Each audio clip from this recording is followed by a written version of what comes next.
What's going on, guys? Welcome back to the show. Today we have a Q&A episode, so thank you to everybody who asked a question. Truth be told, I just really want to get a podcast out this week. I told myself I would get a podcast out every single week, and we are moving this week, and it is crazy, and I have all my podcast equipment packed up. I had a couple of other podcasts scheduled, and I just moved them because I needed the bandwidth to do those really well. So we're going to do a Q&A episode a little bit quicker. It's kind of fun. So thank you to everybody who asked a question. I appreciate it. And let's jump into it. First question is, when is the mentorship starting? So for those of you guys that are unfamiliar, Butter Your Macros and I, Natalie, Heidi, and me, we're starting a mentorship for coaches. And it's, I feel like we've been talking about it for a long time. So I can imagine that people have been hearing about it for a while. And it's like, why is it taking so long? I don't think it's taking so long. But I do think that there were many different ways we could have gone about doing it. And so we wanted to just take our time and do it right. And so we have our next meeting on August 7th with our website developer to just kind of finalize that. And then we can begin marketing and then we can get things rolling. And so not much longer. We did release a podcast a couple weeks back. If you want to go listen to that, it talks a little bit more about our process. I think that would be something enjoyable if you're interested. Next question. How's the running going? How is the running going? Ironically, I still don't do a lot of running. I train, I'm doing 4 cardio sessions a week. I guess 6 cardio sessions a week, technically. Regardless, I know that sounds like a lot. It's not. I'm doing what? Is it a zone 2, a threshold, a sprints? I'm doing 5, whatever. Anyway. Most of the work that I do is actually on the Airdyne. I am incredibly prone to shin splints, and I've never run consistently in my life. And so for me, working with my coach, Alex Viata, we've talked about the fact that the biggest risk for me is getting some overuse injuries. And that's just not like, we're not taking that conservative approach for no reason. I get shin splints in my entire life all the time. Every sport I've ever played in preseason, shin splints. When I started playing soccer here, shin splints. Even when I started just kind of this foray into doing some more cardio, I just started like incline walking several times per week. I got shin splints. And so everyone has their own, oh, you just got to do this, you got to do that. Listen, the most important thing for shin splints is load management. It's not doing too much too fast. And so we will incrementally increase the running I'm doing. But in the meantime, we're going to use the Airdyne as a really great tool for building up aerobic fitness. And then looking at running as more of a specific skill development. I want to become more fit, and I'm going to use the Airdyne for that. I want to be a better runner, so I'm going to use running for that right now. And right now, all that looks like is 2 times a week, I'm doing what I would call running practice, where I do some not very short, but minute-long intervals at running pace, not high RPE, not very difficult.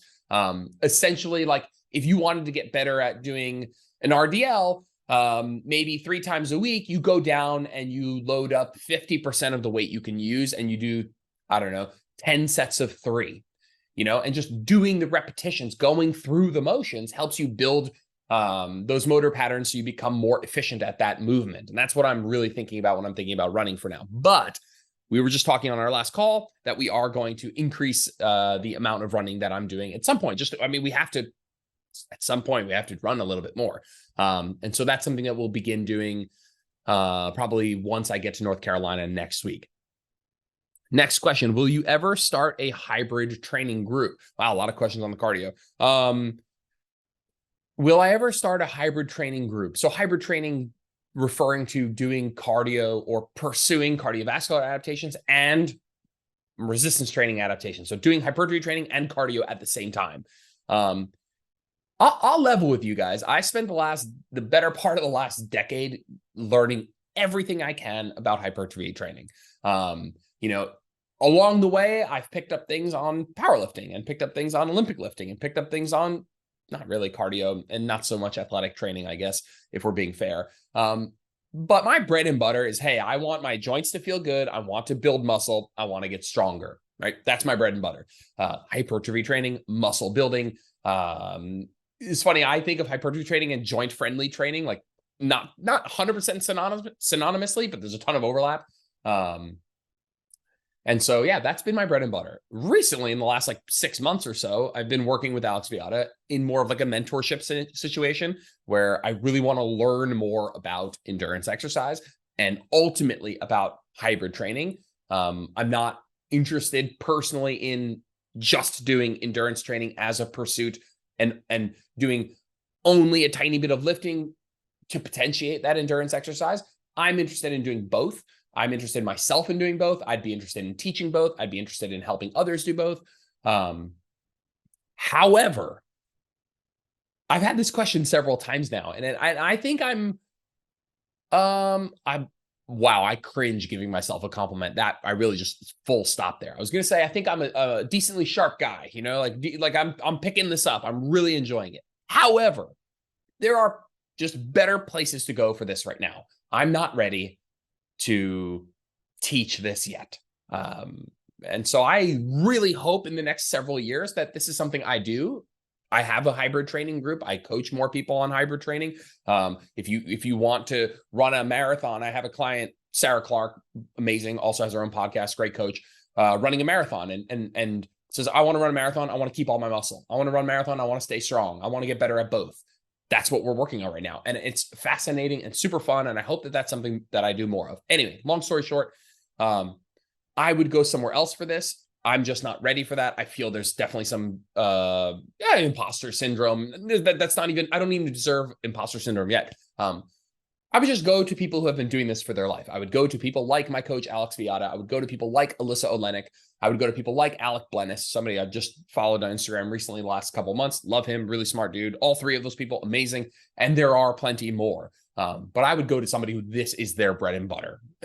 Ironically, doing it in a group setting, I feel like requires more knowledge. Like doing one-on-one for hybrid training. If somebody wants to come to me and say, hey, I want to run a half marathon, 5K, whatever, and I also want to lift, I feel more equipped with the skills to help that individual person than I do making broad, sweeping, best judgments on a group basis. That actually takes, in my opinion, more understanding of everything than, because you get less information from people when you're working with a group. And so when I'm doing my group program, hypertrophy training, I feel like that actually is more difficult to do in some ways because I have less information from people and I'm making educated best guesses for a lot of people at the same time. And so, yeah, anyway, long story short, I would go to somebody else, Alex, or Alyssa, all three A's, really great, easy to remember, really, really amazing hybrid training coaches, concurrent training, whatever you want to call it. I'm don't really jump into the semantic discussion there too much. Cool. Next question, is body fat set point real? Absolutely yes, to some degree. So I have a whole podcast on body fat set point. I'll put in the description. I think it's a great podcast that people should absolutely listen to. At the end of the day, there are genetic and environmental factors that predispose us to being a certain body weight, certain level of body fat, both of those.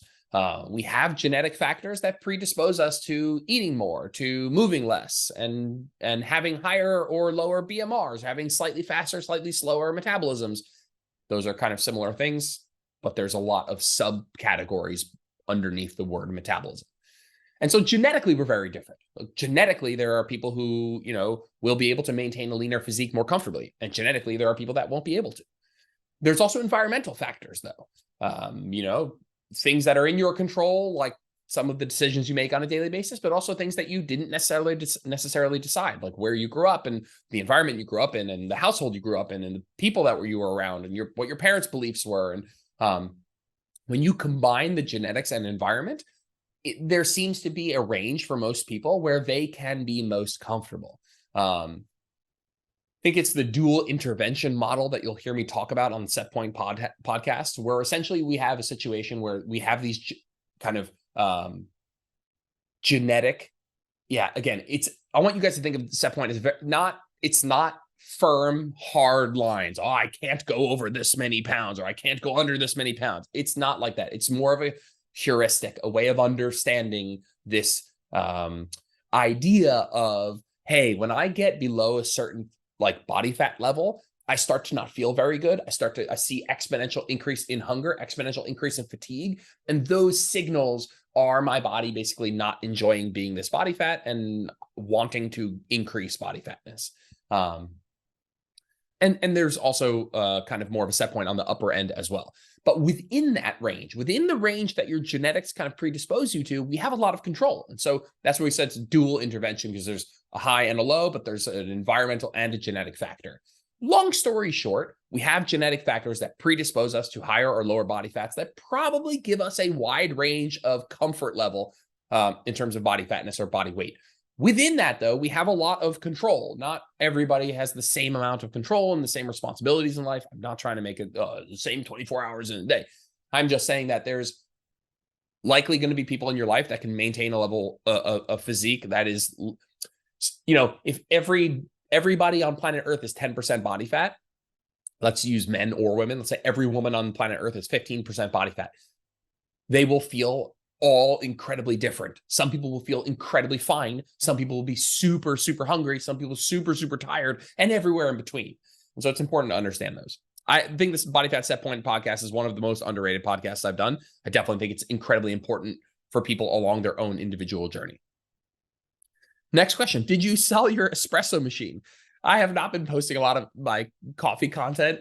I did sell my espresso machine. That's so funny. I do not know how you knew that. That is ridiculous. I did because it turns out I'm more of a nerd with it than I thought. The machine I bought essentially did a lot of the work for me, which is why I bought it. Because I was like, I don't want to do all this, like all of the puck prep. If you're an espresso nerd, and do all the puck prep and get yourself a grinder. And I thought I didn't want to do any of that stuff. This is not my MO to want to do that. I'm more efficient, more streamlined. I don't want to spend a lot of time with that. It turns out I was wrong. I'm a complete nerd and I really want to do that stuff. So I did sell it. And I'm in the market for a new one, but probably going to go with something secondhand. I can get something a little bit nicer, even if it's a little bit used. I'm cool with that. How is Gunnar doing with his training? He's doing so good. He's doing so well. Yeah, it's a twofold thing. I'm sure if anybody listening has children, let's say you have more than one kid, when you have your second child, you know a lot of things. Now, your second child is also a different person genetically. Like they just genetically have different predispositions and mannerisms and personalities and all that. But you are also a different parent. And so you have gone through a lot of those things, and you've changed since how you parented your first kid. That's a fact. You're in a lot of ways probably more equipped. You have more information about how you want to do it. And so, yeah, I find I don't know how that always plays out with children. I don't have children, but dealing with the situation with having two dogs, the second time around training Gunnar, Jenna and I are much better handlers. We're much better at the training part of it. We're working with my friend, very good dog training, but we are much better at the training. And so when I say that I've experienced him being much smarter, I don't actually know if he's much smarter, or we're just better handlers. He is a mix of two really smart breeds, a poodle and a golden. And so I feel like there's something there, just like genetically, maybe he's picking things up faster, but I know for sure that it's a ton of like us being better with our timing in terms of like when to give the reward or when to give a correction or whatever it is. And so he's doing great, and him and Callie have turned a corner and totally best friends, and it warms my heart a ton, and it's been a lot of fun. I will make sure to post more Gunnar training content. Cool. How should I tell my partner that he's out of shape, but in a caring and supportive way? Yeah, these are really tough. The typical answer that you'll hear, and I say that and I'll just kind of give my iteration on it because it's mostly true, is that you can't change people, and being too pushy does not help. I always default to very open and honest conversation. And I would add the phrase, come at it with curiosity. That is a shout out to my therapist we've talked about that a million times. When asking questions, come at that situation with curiosity. And so if you can come to this conversation with your significant other with curiosity and explore why they do or don't want to do these things, why they feel X or Y is important to them, and have a sit, like, instead of like in the kitchen throwing jabs of like, hey, maybe you should have some chicken instead of that pizza or whatever, like having a sit down conversation about like, hey, like, let's talk about this. Like, I want to understand where you're coming from. I want to understand why this isn't such a big deal. Where's your head at with all this? Like, come at it with curiosity, come at it with compassion. If this is a serious person in your life, then you should be able to have a serious, honest chat with them. But at the end of the day, you cannot change people. And in all likelihood, a really high extreme attempt to change people has a recoil effect. And so again, I think there's more you can do than just be a good example. A lot of people are like, just set a good example. They'll come around.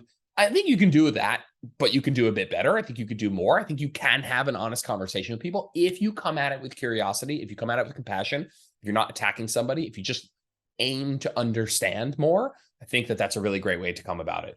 I'm a big fan. Jenna and I have worked on this in our relationship a ton of like explicit, honest, compassionate discussions of like, tell me how you feel, tell me how you really feel, tell me why you feel that way.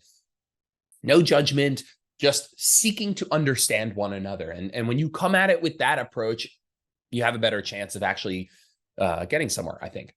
Cool.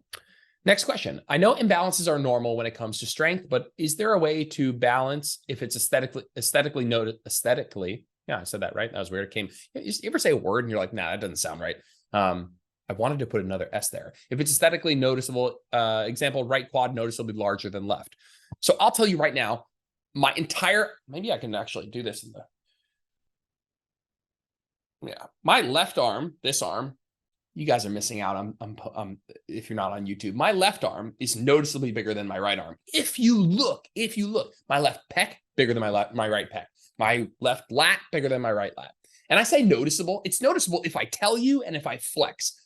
I'll say a couple things. The answer is yes, you can do something. But number one, chances are, know what you say noticeable. It's only noticeable to you when you're looking for it. It's not noticeable to anyone else on earth ever in any other circumstance, literally ever. So I'd start with that. You say noticeable, it's noticeable because you're the one being hypercritical. That said, there's going to be an overarching theme to the answer to this question, which is like, chill out. It's not a big deal. It probably doesn't fucking matter at all. But that doesn't mean you can't do anything about it. There's nothing wrong with wanting to do anything about it, as long as you're in the context of like, hey, like, I'm not so worried about this. And so what you could do is you could train a little bit harder on that side. You could train with a little bit more sets on that side. Those would be the two big ones. You just need to grow more muscle on that side. But sometimes it's also fat distribution. So sometimes it's not even like sometimes you have like one like butt cheek that's bigger than the other. And sometimes you're like, yeah, that's because I store more body fat maybe on that side. And so it's not only muscle, this side is less muscular. Sometimes from a fat distribution standpoint, and that's giving that side a larger diameter or whatever, circumference. And that's not necessarily something you can do anything about. So what you could do is you could train being very practical. There was a time in my life when I did want to change this. I wanted to grow my right side a little bit more.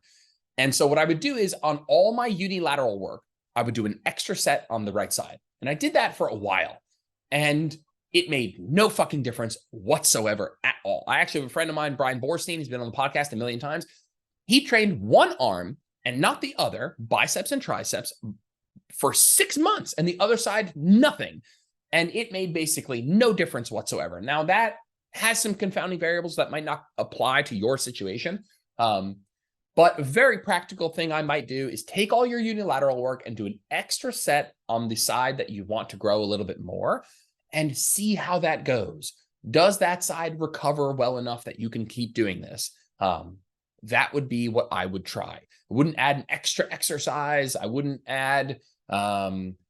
go for closer to failure. Those feel less practical in terms of applying them within your training. But if you're like, hey, I have split squats. I do 2 sets on my left, 3 sets on my right. I go right, left, right, left, right, and then I'm done. That seems very practical to me, and can just be a way to kind of edge the volume in that direction. Have you ever heard of mud water? Legit or BS? Just heard about it and know nothing. Well, I'm on my laptop, so I'm going to mud water. I'm going to look this up as we're chatting here. Mud water, a coffee alternative. Mud water is a coffee alternative consisting of 100% organic cacao, Ayurvedic herbs, and functional mushrooms. Holy crap, what a word salad of hot garbage. With just a fraction of the caffeine found in coffee, you get energy, focus, and immune support without the jitters, crash, or poor sleep. It's probably a bunch of mushrooms, adaptogens, and stuff like that, which I'm not throwing all that stuff in the trash. Let's pick their, let's find their morning rise. Let's take a look at what's in this here. So when we look at the ingredients, we see, can I get a full ingredient list here? It lists all the ingredients: cacao, lion's mane, cordyceps, chaga, reishi, which are all adaptogens, mushrooms, essentially, which, there's some okay research on some of this stuff. Lion's mane, reishi, cordyceps. Cordyceps is striking a little nerve with everybody from that TV show.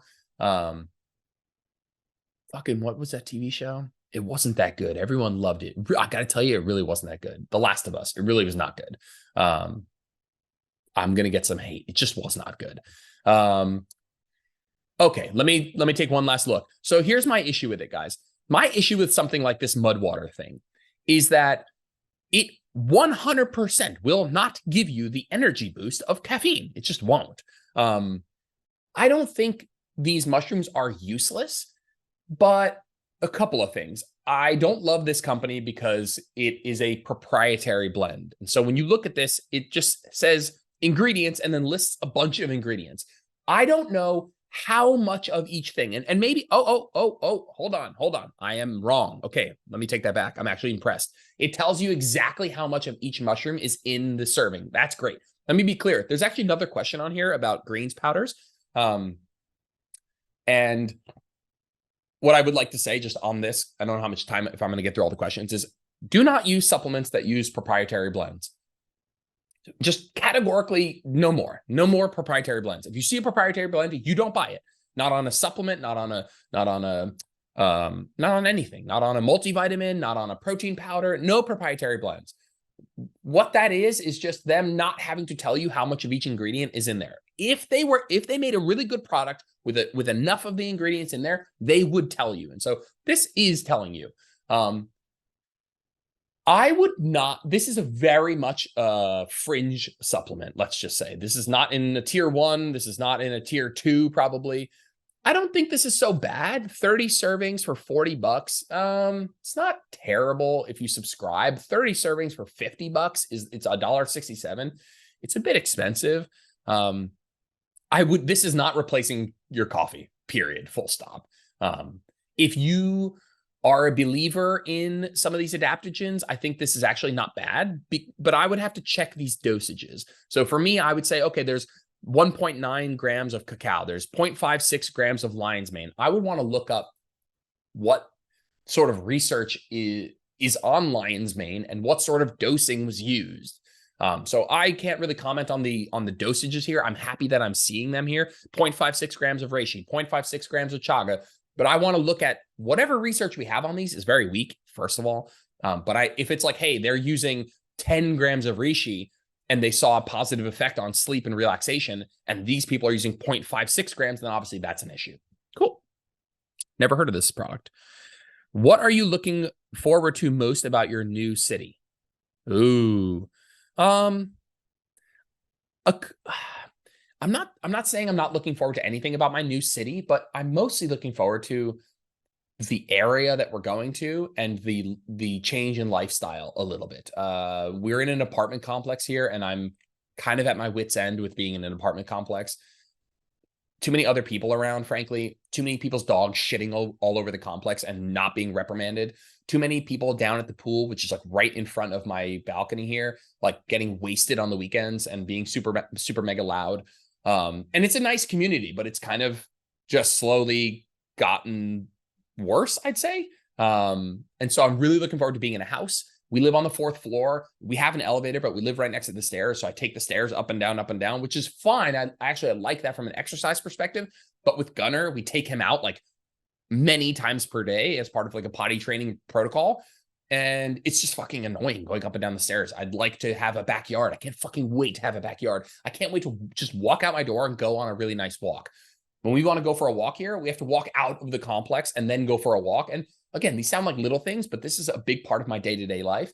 And I really look forward to that for sure. I'm looking forward to exploring Raleigh and Durham and Chapel Hill and that whole area and going to the beach. And we love going out to like the Asheville, Boone area, doing some hiking.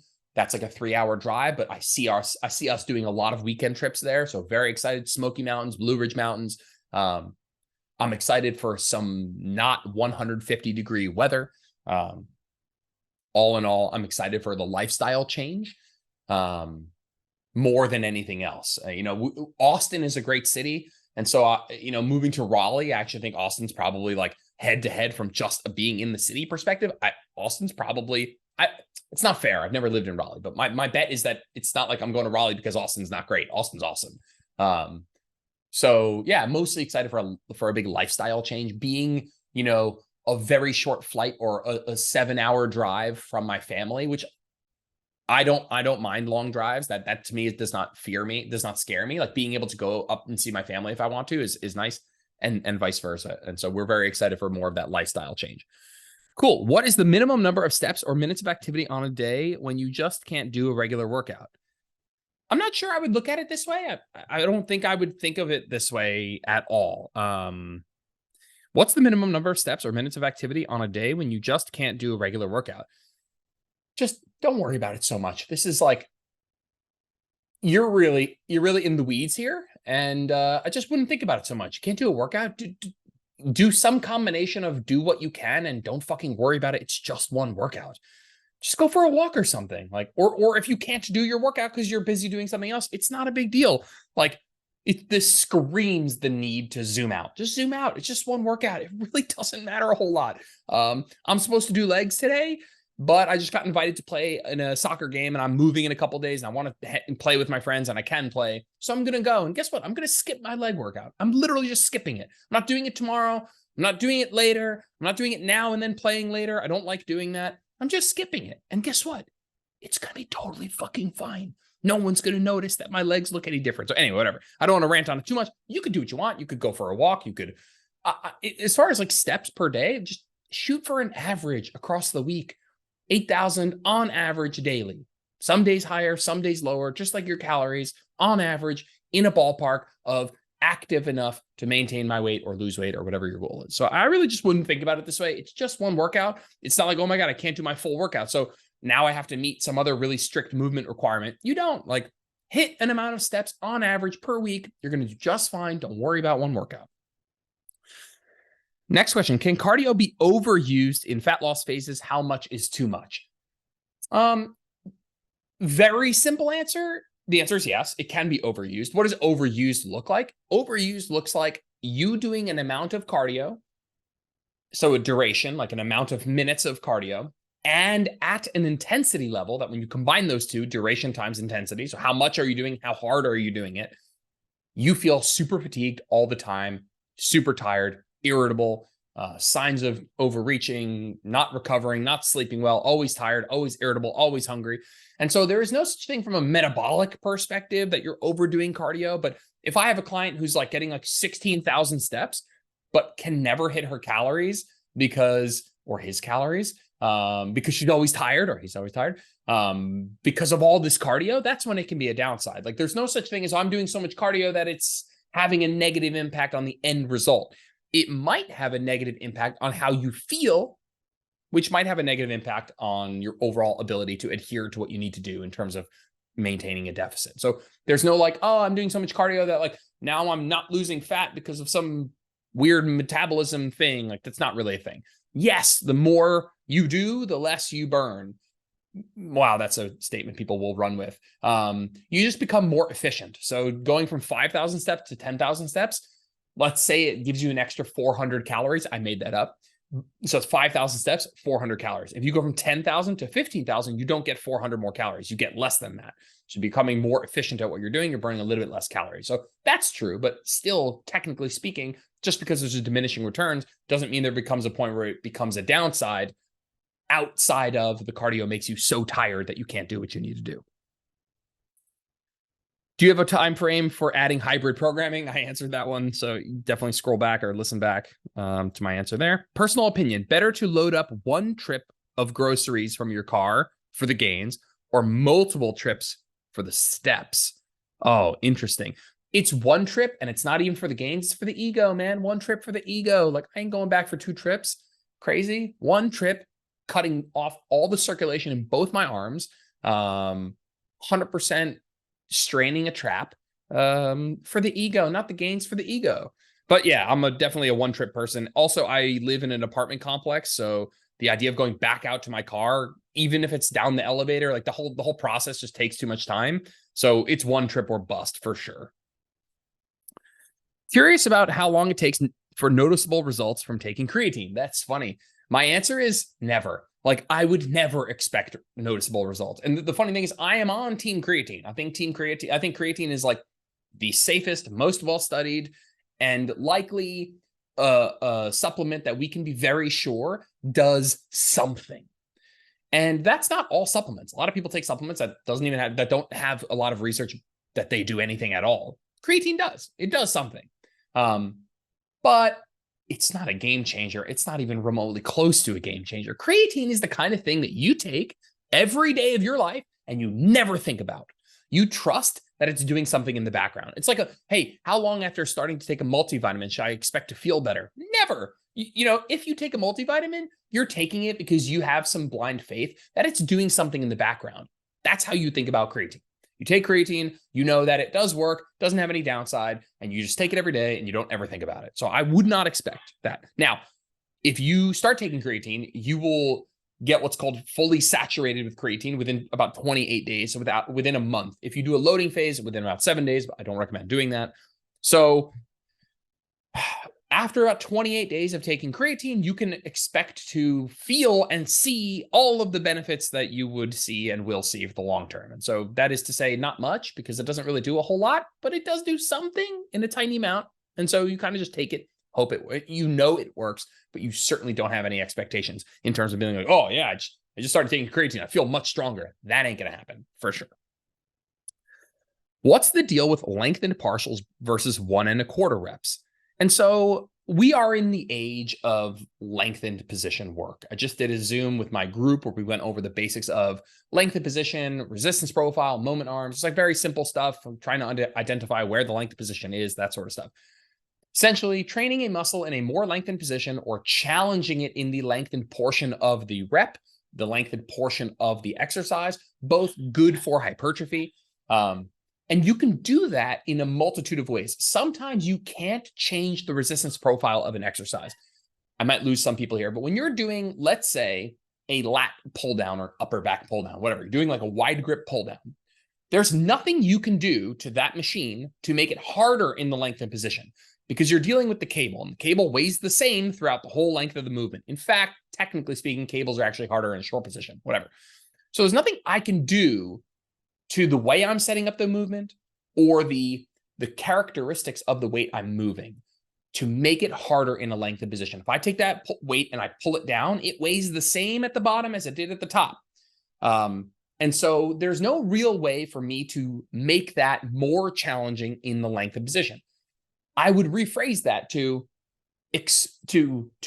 spend a higher percentage of my overall set working in a more lengthened position. So if I can't change the resistance profile, if I can't change where the exercise is hardest, if I'm doing a lat pull down, it's hardest at the bottom no matter what. It's easier at the top, hardest at the bottom. I can't do anything to change that. But what I can do, if I want to work and challenge and spend more time and get more tension in a lengthened position, I might pull down until the bar is at my nose. Instead of tapping my chest, which would signify a more shortened position of the back musculature that I'm working, I might stop at the nose, which means I'm working the more lengthened, maybe 70% of the exercise. And I might forego getting the full range of motion all the way down to the chest in lieu of a range of motion that is only the 70% more lengthened position. And I only pull down to my nose every single rep. And so we have a lot of strategies for navigating, like if I could make the lat pull down hardest at the top, easiest at the bottom, I wouldn't do length and partials. I wouldn't do 1.25 reps. I would just do the exercise. There's an argument for still doing some lengthened only work, but I probably wouldn't for the most part, because I know that the exercise is most challenging in the lengthened position, and that's probably good enough for me. But for exercises where that is impossible, where you can't change the resistance profile, I'll say for the 1,000th time, we have strategies like only doing the lengthened position, lengthened partials, or like doing a 1.25 rep, where the first rep you pull down, you tap your chest. The second rep you pull down to the nose. Then you pull down to the chest, then you pull down to the nose. And alternating between those, if you were to like graph out where you spent more time in the lift, you spent more time in the lengthened position because every other rep you did a partial. And so there are these strategies, lengthened partials, 1.25 reps, reverse drop sets, partial rep match, which is lengthened partials. Maybe some others, but those would be the main ones, where we take an exercise where we can't change the resistance profile and we can spend more time in the lengthened position. And I also don't think any of these are all that amazing, by the way. I don't think you need to be, just a caveat, like I don't think you need to be doing this stuff to grow. Like it's fine and it has some physiological rationale, but lengthened partials, 1.25 reps, none of this stuff is a game changer. Like it's something to add on to really good training that, for me, the biggest benefit is variation, kind of fun, changes it up. I think the actual muscle building benefits are negligible to non-existent. You're never going to be like, wow, when I started doing like the partials, my lats blew up. It's like, no, that's not happening. But like creatine, you have some faith in the research and you have some faith that this is marginally better and that if stacked up over the very, very long term, that maybe there's a benefit. But yeah, I don't think it matters a whole lot, if we're being frank. When I say it doesn't matter a lot, I mean, in compared to doing the other things, which is training hard enough, training often enough, consistently enough, sleeping enough, eating enough calories, eating enough protein, using a full range of motion that exposes the muscle at all to a long length, proper programming. I think those matter a whole lot more. Cool. How to maintain muscle once you reach your goal. Sheesh. I always struggle with this one because I just think that if you were to lift with the intent of growing muscle, right? If you are new to training and you lift with the intent of growing muscle, if you're not watching on YouTube, you can't see what I'm doing with my hand, but you would see really big gains in the beginning, but it would level off over time. So even if you decide you don't want to get any bigger, you don't want to grow any more muscle, you can train with less sets. So you can train with less volume, you can do less sets, and you can maintain. We know that the amount of sets that you need to do to grow is a lot more than the amount of sets you need to just maintain, or rephrasing that, you can do a lot less than what is required to grow if you just want to maintain. So the answer to your question is you can do less sets. But I don't know. I kind of feel like the rate of gains is asymptotic enough, which means like it is diminishing enough. Even if you try, you know what you want to do? If you want to maintain muscle once you reach your goal, the biggest thing I would do is not go into a calorie surplus. Like I get a little worked up a smidge because I really think that you're not going to grow that much after many, many years without a surplus. If you've been training for 5-6 years and you think you're going to keep recomping, listen, you can still see gains at maintenance. You can, but you're not going to get that much bigger. This is a person asking how to maintain muscle once you reach your goal, seemingly because this person doesn't want to grow anymore.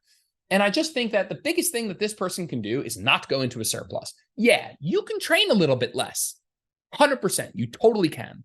But I almost would, yeah, whatever. I don't need to go on a huge rant about this. If you don't want to grow, definitely don't go into a surplus. If you want to kind of test the waters with training less and see if you can still maintain, you can absolutely give that a shot. And I bet that you can train less. Trust me, I'm training 4 times a week, 8 sets per workout, right? So 4 times a week, 8 sets per workout. Actually, leg days are actually sometimes 6 sets, total sets, not exercises, sets. And I'm maintaining my muscle. And so I'm aware you can train a lot less and still maintain muscle. I'm aware, but I've been doing this for a very long time. My training's very dialed in. I'm not saying you can't do this, but I am just saying, man, just don't go into a surplus and keep training really hard. And I bet that leads to a positive outcome. Like, I know that you're like, I don't want to grow anymore. You can train a little bit less, but I bet you if you didn't change anything about your training at all, and you just didn't go into a surplus, that you'd be really, really happy with those results as well. Cool.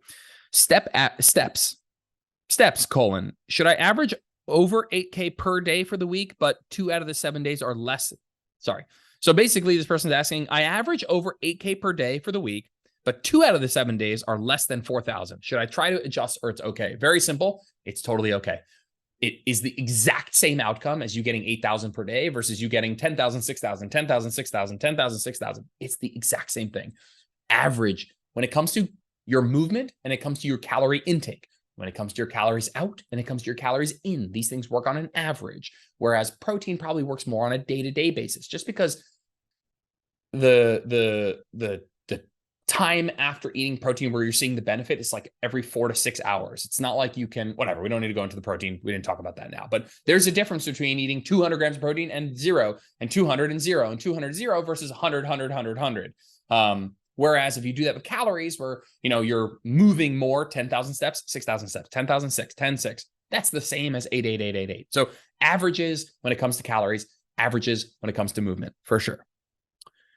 Tips for leg day when heart rate is so elevated that it drains you.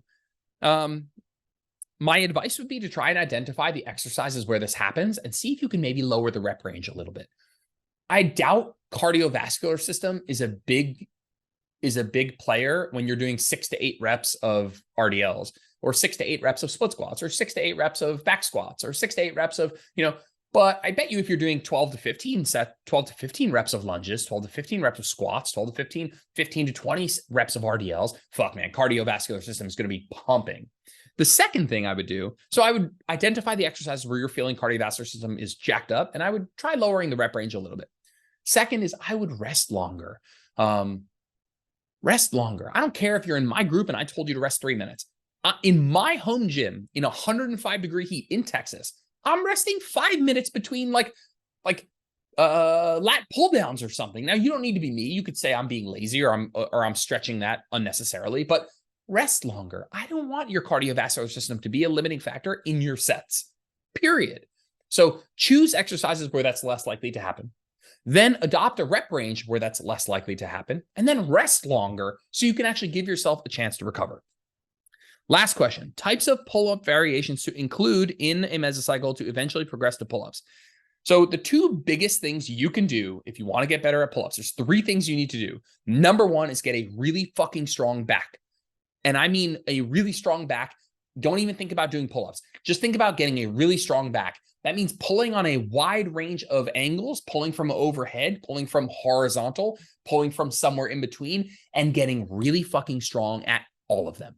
People are like, I want to do pull-ups. I'm like, train your back like you're trying to get jacked for a year, then come back. There are 2 other things I'm going to talk about, but getting a really strong back is sure as shit the number 1 thing you need to do. The second thing you need to do is acknowledge, I have my hands up here for those of you, acknowledge that it is a strength to weight ratio exercise. And so acknowledge that you're lifting your own body weight. So while you need to get stronger, what really matters is strong per body weight, per pound of body weight. And so if you're 200 pounds and you want to do your first chin up, yeah, you need a really strong back, but a pull up at 200 pounds is much harder than a pull up at 160 pounds, for example. When I'm in a gaining phase, I haven't in a very long time, but the last time I was in a gaining phase, I put pull-ups in my program. And my progressive overload was just gaining body weight. Like I gained like 30 pounds over the course of 18 months, right? Very nice, not super fast, and 1.5 pounds a month-ish.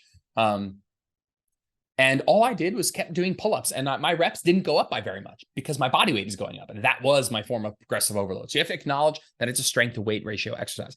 And the third thing, like you are asking, is acknowledging that a pull-up is also a skill. And what I mean by that is that at some point doing pull-ups specifically will help with some of the core development that sometimes is required, but also just the skill of doing the exercise. Like if you want to get better at doing something, then you should probably do variations of that thing. So we need general back strength. We need an acknowledgement of strength to weight ratio, and we need some form of specific pulling up in your programs. So you said what pull-up variations? My favorite are eccentric only pull-ups, isometric holds, and assisted pull-ups. Assisted has a wide range of options. You can use a band assisted, which is the worst of these three options, but still totally fine. If that's all you got, totally fine. The problem with the band is it makes the exercise easiest at the bottom. And quite often that's where people feel the weakest. And so it flips the resistance profile on its head. You would kind of want it to be the opposite, where it's easy, where it's harder at the bottom and easier as you get to the top. That more reflects where, what we would call the strength curve, where you are strong and you are weak. So the band does a bad job at that, but the band does get you into the pull-up position, actually have you doing legit pull-ups. The second would be a leg-assisted pull-up. So I have that on my YouTube. If you want to go check it out, just type Jordan Lips leg-assisted pull-up. Essentially, you're starting the pull-up with your hands up on the bar, but your feet are on the floor. And so the bar is set up maybe at like chest height. And as you're pulling yourself up, you're pushing your feet down into the ground to help you up. And so it really allows you to give yourself help at the certain parts of the rep where you need help. Whereas the band, your only option is to make it easier at the bottom. And the third would be an assisted pull-up machine at your gym. The assisted pull-up machine is an amazing machine. It is the best thing you can do if you want to get better at pull-ups. Also, even if you can do pull-ups, if your goal is hypertrophy, I can do pull-ups. But sometimes if I want to work in a higher rep range, or I just want the added stability of the machine, I love the assisted chin-up machine. And people get really I'm going to use the word egotistical. They get really obsessed with being able to do chin-ups. And they think that doing the assisted machine, once they can do 3 chin-ups, is a faux pas. It's not good. Don't do it. You don't need it. It's for wussies. Fuck that, dude. I use the chin. I can do 15, 20 pull-ups, whatever, 10, 15, 20 pull-ups, depending on what kind of grip, whatever. I love the assisted machine. It adds an element of stability, which is incredibly helpful. And so even if you can do some chin-ups, don't get egotistical about it. You're probably getting a better back stimulus in the assisted chin-up machine. Yeah, doing chin-ups can be cool, but if your goal is hypertrophy, I know I pivoted here. If the goal is hypertrophy, the added stability of the machine is better. So even if you can do five pull-ups, sometimes that 4th and 5th one, it's kind of grindy and your legs come forward. You're using a ton of core, a ton of bicep. But if you go into the assisted machine, every rep is super crisp, not limited by your core development, your core engagement, and really crisp, really stable. You can get better technique. You can get closer to failure in the muscles that you want. So that's my shtick on the pull-up machine. All right, amazing. All the questions are done. Thank you guys for asking, and I will see you in the next one. I'll see you from North Carolina next week.